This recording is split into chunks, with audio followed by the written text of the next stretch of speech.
Bueno, muchas gracias. ¿Quién es Émile Durkheim? Este es un antropólogo francés que habla sobre los hechos sociales. Él dice que constituyen modos de acción y representación ampliamente extendidos dentro de una sociedad concreta, en tanto que son compartidos por la mayoría de sus miembros. Si bien reconoce que todo conformismo social concede siempre márgenes de la variación individual, el tono dominante de su caracterización, él tiende a subrayar la naturaleza general de los hechos sociales, asumiendo el término en el doble sentido de una propiedad universal y a la vez ajena a la contingencia del orden individual. Siendo más simples y más sencillos, la sociedad se expresa desde un ámbito macro. Aunque existen elementos que diferencian a cada individuo, la sociedad tiene elementos que se repiten en cada uno de ellos. O sea, existe una generalidad en todos. Bueno, para explicar lo que dije anteriormente, se generó una pregunta, el cual es: ¿en qué sentido debe entenderse el criterio de generalidad en tanto en el indicador de los hechos sociales? Se dice que el hecho social presenta, además de una alta generalización dentro del grupo social, o sea, que es una fisonomía particular que se mantiene, pese a las variaciones que se pueden presentar en su aplicación por los particulares.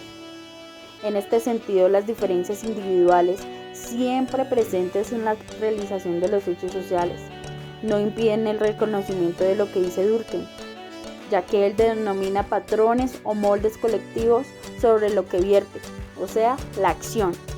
Ustedes se preguntarán, ¿qué son los moldes? Ellos expresan la dureza de los hechos sociales, vale decir, su objetividad asumida como el principio de determinación que acota el actuar de los individuos. En sí lo que quiere decir es que todos seguimos el mismo patrón social, aunque tenemos elementos que nos diferencian los unos de los otros. Siempre habrá un pequeño margen social para lo que exista y sus diferencias. Siempre vamos a entender a una sociedad desde las acciones generales, desde los patrones de comportamiento que todos realizamos. Cada ser tiene un patrón diferente y eso es lo que debemos entender. Bueno, también podemos hablar sobre la naturaleza obligatoria de lo social. Durkheim señala que la coerción alude a la caracterización de los hechos sociales entendidos como modos de sentir, pensar y obrar que se nos imponen, a los que nos habríamos llegado siguiendo nuestras inclinaciones particulares. Este carácter de obligatoriedad señala un elemento distintivo de lo social, lejos de representar una prolongación de naturaleza individual. Lo social implica una continua labor dirigida a acotar dicha naturaleza. Podemos entender desde la perspectiva de Durkheim cómo la naturaleza directa desde lo social limita nuestros pensamientos. Nos vemos limitados, frenados o reprimidos en nuestras actividades, todo por la imposición social. Aunque provoquemos una resistencia y busquemos modificar nuestro entorno social, existirá también una resistencia desde la sociedad a no ser modificada. Durkheim señala que el hecho social expresa cuando se separa de sus repercusiones individuales. En sí, él dice que es un estado del alma colectivo, donde se generan preguntas como ¿qué debemos entender por ello? ¿Dónde se sitúa dicha alma colectiva? En sí, lo que se quiere resaltar es que es un elemento de único pensamiento o actuar de nuestra sociedad. Únicamente existen márgenes de la sociedad donde podemos realmente exhibir una individualidad, pero siempre ligados a un patrón social del comportamiento. Bueno, las características del hecho social se dan en tres. La primera son exteriores. El hecho social se da en la sociedad o en grupo, no individual. La segunda es las coercitivas, que es el individuo que se comporta conforme a las normas y reglas de la sociedad.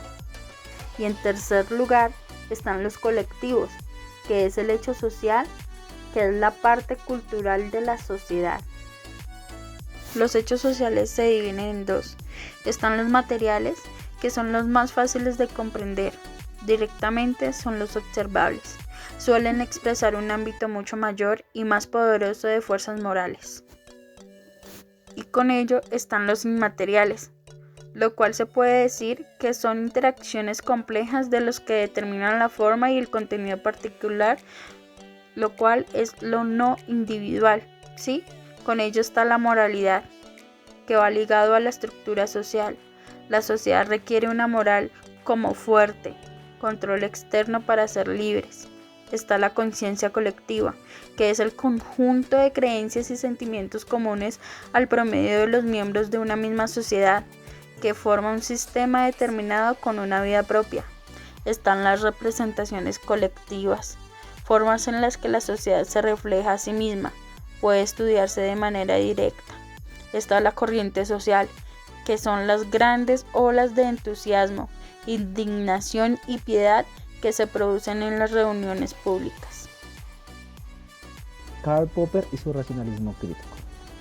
Según Karl Popper, toda teoría debe ser contrastada con la realidad, porque la realidad tiene una idea reguladora, la verdad.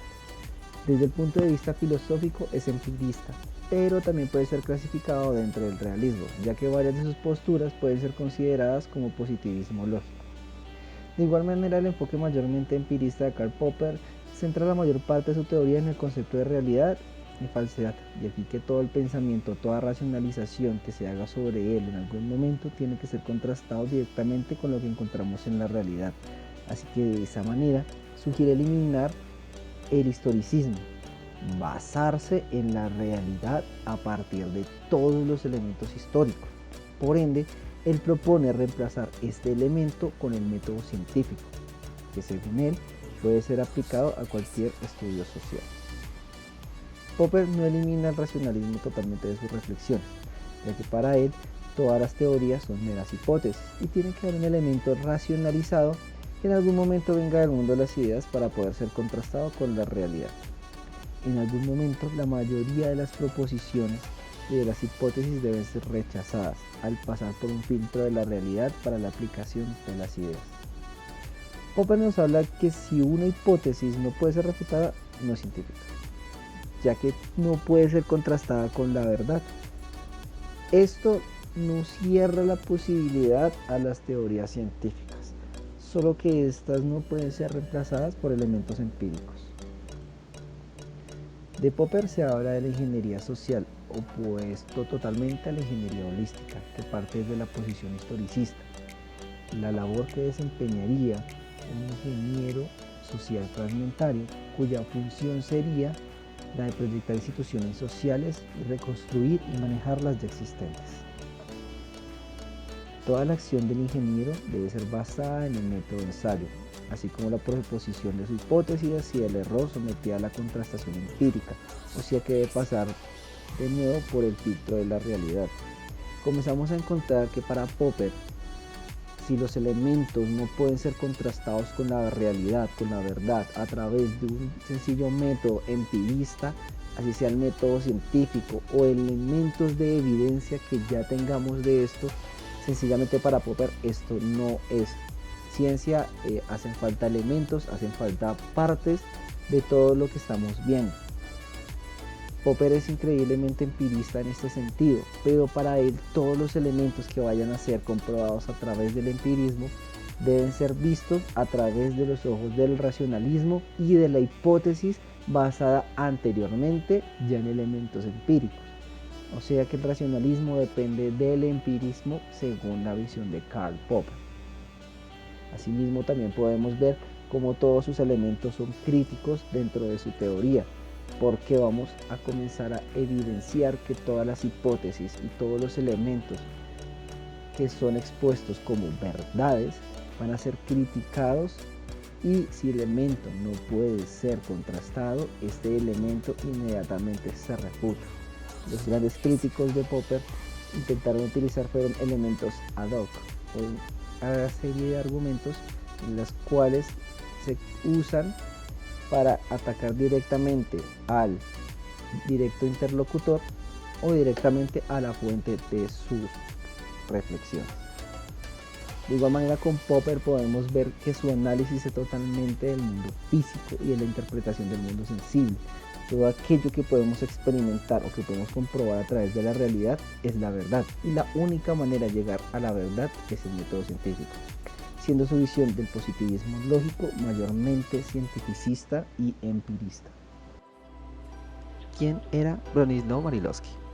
Era un filósofo, matemático y psicólogo del siglo XIX, el cual estaba interesado en las funciones de los elementos de la sociedad. Sus constantes viajes a lo que es actualmente Papua Nueva Guinea le hizo reflexionar que en cada sociedad hay distintos elementos que se construyen y crean en la comunidad, desde rituales religiosos, elementos de comercio, tradiciones endémicas de la sociedad. Cada elemento que pertenecía a una sociedad tomó un nombre de función. Haciendo un símil con el cuerpo humano, Malinowski consideraba que de igual manera como los órganos, las células y tejidos cumplían una tarea dentro del cuerpo humano para mantenerlo vivo, las funciones eran como órganos dentro de una sociedad que buscaba una construcción y bienestar de esta. Obviamente, su perspectiva era totalmente positivista, donde el método científico era la única manera de lograr un estudio objetivo. Aunque Malinowski fue fuertemente criticado por sus estudios dentro de Papua Nueva Guinea, ya que durante la época de sus estudios, el Reino Unido aún era una potencia en colonialismo y tenía una fuerte influencia política dentro de las islas. Por esto mismo, sus detractores consideraban que su sola presencia ya generaba un sesgo dentro del elemento de estudio, además de su forma de ver y concebir el estudio era afectado por su perspectiva de un hombre inglés en una colonia inglesa. Por otro lado, tenemos al señor Robert Merton. Fue una de las personas que pensó que el funcionalismo como una escuela podía extenderse, pero cambiando la perspectiva de la forma de estudiar la sociedad desde sus funciones, ya que no lo pensaba como el estudio de un gran sistema, sino el estudio de pequeños subsistemas integrados que formaban parte de la sociedad, siendo afectados entre sí y generando un efecto sobre los demás, como un pequeño rompecabezas que está formado de pequeñas piezas interconectadas entre sí, que al ser vistas juntas forman un gran mosaico. Este señor, el señor Robert Merton, propuso distintos elementos que para el estudio fuera visto desde la perspectiva científica de manera más objetiva posible. Por eso, él mismo propone 4 diferentes tipos de funciones dentro de la sociedad. Tenemos las funciones manifiestas, elementos explícitos dentro de la sociedad, reconocidos por los mismos actores. Tengamos en cuenta nosotros que una de las instituciones que nosotros tenemos dentro de nuestra sociedad es el comercio, es uno de los más importantes. Malinowski comenzó a pensar en las funciones sociales desde los trueques que comenzaban a verse allá en Papua Nueva Guinea. Aquí nosotros tenemos nuestras propias funciones, tenemos la tienda de la esquina, aunque en otros aspectos, en otras sociedades, vamos a ver grandes superficies vendiendo mercados. Acá nosotros tenemos a Doña Pancha, la señora de la esquina, a la que le llamamos comercio, y es una forma de ver un comercio propio de nosotros que no se manejan en tantas sociedades. También tenemos las funciones latentes, que son funciones de nuestra sociedad que nosotros mismos no notamos hasta que las estudiamos. Siempre vamos a poner de ejemplo a la señora madre, la matriarca de la casa. Porque nuestra sociedad, colonizada por personas católicas, tenían un gran aprecio hacia la figura materna, ya que ésta se consideraba la forma de vida y le hacíamos un símil directo con la Virgen María. Entonces nosotros nos comenzamos a generar estos cambios. Un paralelo muy interesante es el anciano, el abuelo en Japón. Si alguien acá en Colombia trata mal a la mamá, va a ser bastante repudiado y rechazado. De la misma manera en que en Japón quien rechace a un anciano va a ser muy mal visto. Son elementos implícitos dentro de la sociedad que nosotros ya tenemos y no hemos notado. Este señor propuso otros 2 elementos que se alejan un poco de la perspectiva de Manilovsky, que son las disfunciones, que son elementos dañinos para nuestra sociedad, y las no funciones, que son elementos inocuos, elementos que no generan ni beneficio ni perjuicio para la sociedad, ni para los actores, ni el tejido comunitario.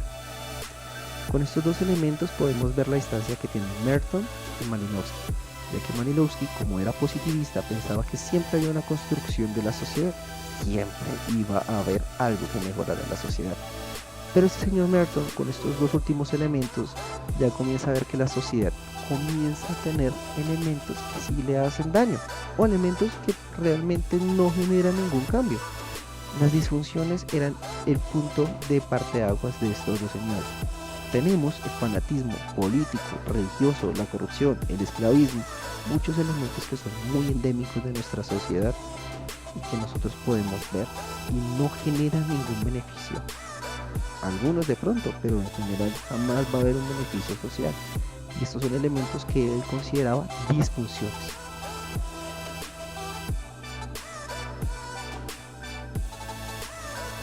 Merton comienza a definir su pensamiento desde el funcionalismo hacia el positivismo lógico, que es más empírico. Ya comienza a ver elementos empíricos que sustentan su perspectiva desde el funcionalismo.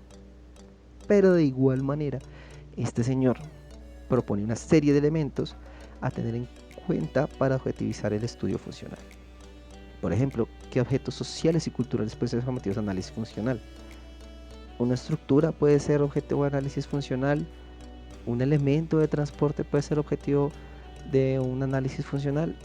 Estos elementos hay que considerarlos desde antes de hacer el estudio. El significado de las disposiciones subjetivas, que desde mi perspectiva va a ser parte del estudio. Los conceptos que voy a utilizar, no puedo decir que es algo si antes no lo defino. Entonces tengo que ver que va a ser una función que considero yo que es positivo para una sociedad y que es disfuncional para la sociedad. Las unidades sociales, quiénes son los afectados, los prerequisitos funcionales, qué elementos voy a tener en cuenta para considerar alguna función, conceptos de los mecanismos sociales mediante los cuales se ejercitan las funciones, ya que crece la función, que hace que la función se vuelva relevante dentro de una sociedad, conceptos de alternativas funcionales, cuántas funciones puede tener un elemento de una sociedad. Hay un elemento que pueda tener más de una función, o de pronto estoy viendo una función en un elemento que tiene otra funcionalidad dentro de la sociedad. Los obstáculos de las funciones, ¿por qué no es más relevante una función? ¿Por qué no es más grande? ¿Por qué no es más explícita? Como una función latente y una función manifiesta se separan. Un concepto de dinámica y cambio. Las funciones no son las mismas durante el transcurso de una sociedad. No es lo mismo un lavadero de hace 500 años, de hace 400 años, a un lavadero hoy en día. La validación del análisis. Estos son los elementos de revisión entre pares. Yo le digo a mi amigo, mi compañero, venga, revíseme este análisis de cada función para verificar que estén en correcto orden. Y las posibles implicaciones ideológicas, como tenemos el caso de Manilovsky, que él tenía influencia política por venir de Reino Unido a sus colonias. Más adelante vamos a ver cómo el concepto de verdad va a afectar estas perspectivas. Ahora vamos a hablar de dos cosas a las cuales Lazarsfeld aportó, como por ejemplo, ¿qué es la explicación estadística y el factor de prueba? En forma simplificada se suele decir que cuando una variable, es decir un fenómeno, está asociada a otra variable, otro fenómeno, la primera explica a la segunda si antecede a la primera y existe una asociación más o menos fuerte entre ellas. Por ejemplo, si se da una correlación de 0,76 niveles de escolaridad y salario, se diría que la educación es la causa de los mayores o menores salarios entre las personas. O, mejor dicho, en otros términos, a mayor educación, mayor salario. Todos estos términos son elementos de análisis desde Lazarsfeld. A través de la estadística se puede entender a la sociedad. La explicación es estadística y se usa el cuadro de correlación de Pearson. El coeficiente o cuadro de correlación de Pearson es una prueba que mide la relación estadística entre dos variables continuas. Si la asociación entre los elementos no es lineal, entonces el coeficiente no se encuentra representado adecuadamente. Estos porcentajes que afirman que una proporción X de los datos tienen conjuntamente las propiedades A y B, en su mayoría son solo descripciones de la situación que se da entre dos variables, pero en todos los casos no se trata de explicaciones en sentido escrito, ni causal ni deductivo, sino de la existencia de una relación entre dos variables que sin duda tiene valor informativo, o sea, se mantiene un elemento de base referencial para el otro, siempre comparando en base elementos ya medidos. Otra forma de explicación estadística en las ciencias sociales es la dada por Paul Felix Lazarsfeld mediante la introducción de un factor de prueba o variante antecedente en una asociación encontrada entre dos variables. Por ejemplo, si los datos recogidos en una investigación muestran que las personas con mayor información política, digamos que son una variable independiente, votan por una variable dependiente en mayor proporción que las que tienen menos información, se podría decir desde un punto de vista estadístico que la información explica la disposición a votar. Pero de nuevo, podemos preguntarnos por qué ello es así, y entonces la respuesta podría ser que las personas con mayor información tienen también mayor educación, o puede ser interpretado como un elemento donde se usa el populismo para apelar a la formación de las personas más letradas y llamar su atención, tal cual se usa en la teoría de los dos pasos. La teoría de los dos pasos, mejor explicada, es la teoría de Elihu Katz y Paul Felix Lazarsfeld, la cual propone un sistema de comunicación con dos estaciones, perfectamente diferenciadas, eso sí. En la primera fase, los medios de comunicación transmiten su información a figuras representativas de la población, llamados líderes de opinión, que recibirán la información de manera directa y procederán a analizarla, procesarla y refinarla. En la segunda estación del proceso, los líderes de opinión transmiten la información ya procesada a sus respectivas esferas sociales, que las adoptan como suyas y las utilizan en función de lo que el líder de opinión les haya dado como contexto. Así pues, las dos etapas del proceso, medios de comunicación y líderes de opinión y público, es lo que le da el nombre a la teoría. Esta tercera variable, la variable antecedente, cumple una función explicativa o casual, si se cumplen estas condiciones. Las tres variables consideradas deben estar relacionadas entre sí, no puede ser un elemento ajeno a el objeto de estudio o análisis. Cuando se controla la variable antecedente, la relación entre la variable independiente y la variable dependiente no debe desaparecer. Explicándolo en palabras más sencillas, al tomar un valor X de la variable antecedente, debe seguir habiendo una relación entre los demás elementos de la estadística. Cuando se controla la variable independiente, la relación entre la variable antecedente y la variable dependiente debe desaparecer, contrario al ejemplo anterior, donde al tomar varios valores, los mismos valores se desligan uno del otro. Como podemos observar, Paul Felix Lazarsfeld veía el mundo desde un punto de vista racionalista, donde los elementos abstractos podían ver su reflejo en la realidad usando solo los elementos de lógica y transposición de términos. Podíamos entender elementos como los medios de comunicación o la relación entre la calidad de vida y la posición económica y académica de las personas. El autor busca la explicación de los fenómenos sociales desde el mundo interior y no desde el mundo sensible, aunque estos dos estén conectados y solo sean el reflejo el uno del otro. Augusto Comte, la búsqueda de las leyes invariables. Augusto Comte, 1798 a 1857. Augusto Comte es el primer representante del positivismo. Para entender de dónde surge este positivismo, debemos de abrir paso a la Revolución Francesa, pues esta fue una crisis que dio paso a la sociología. Por ello, la sociología surge como una ciencia del orden tendiente a conservar el status quo y tratar la sociedad como un organismo armónico que debe mantenerse vivo y saludable. La física social de Comte niega la filosofía racionalista y negativa de la Ilustración. También busca el orden y evitar el conflicto a toda costa. Él expresa que si en una sociedad reina el conflicto, esa sociedad puede desmembrarse totalmente. Afirma que toda explicación es causal de hechos y relaciones entre hechos. Para Comte, lo positivo es lo real, es aquello útil, preciso y certero, eso que se puede palpar, eso que se puede ver, eso que se puede utilizar, eso que no tiene ningún hecho inconstante, sino está eso preciso, eso certero que se puede nombrar y ver. Comte, en 2 obras que escribió en su curso de filosofía positivista y discurso sobre el espíritu positivo, afirma que el verdadero conocimiento es el proporcionado por las... Ahora, ¿qué hizo Marx? Marx creó un método innovador para el conocimiento de la realidad que lo llevó a cuestionar las teorías de su maestro Engels.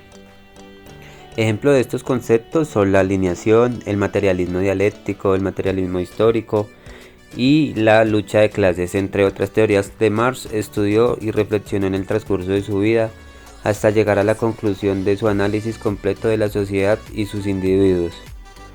El marxismo es una perspectiva teórica y método de análisis socioeconómico de la realidad y la historia, que considera las relaciones de clase y el conflicto social utilizando interpretaciones materialistas del desarrollo histórico y adaptó una visión dialéctica de la transformación social y análisis crítico del capitalismo. O sea, estaba cuestionando el sistema en el cual se desarrollaba la sociedad desde los aspectos más pequeños, como lo es el individuo en la sociedad, hasta el elemento más grande como son los medios de producción y los actores políticos.